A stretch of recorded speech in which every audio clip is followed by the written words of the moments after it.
סריקת תחנות עידן פלוס בעזרת הממיר של דיז'ונט.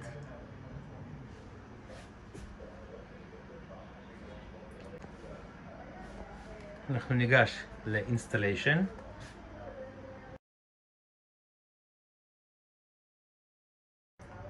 נבחר פה ישראל כמובן.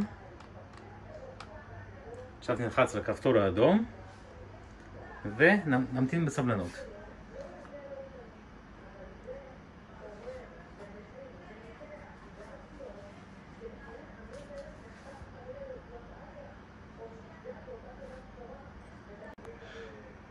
הנה, הוא כבר מצא תחנות, גלגלצ, אלו תחנות רדיו ואלו תחנות טלוויזיה.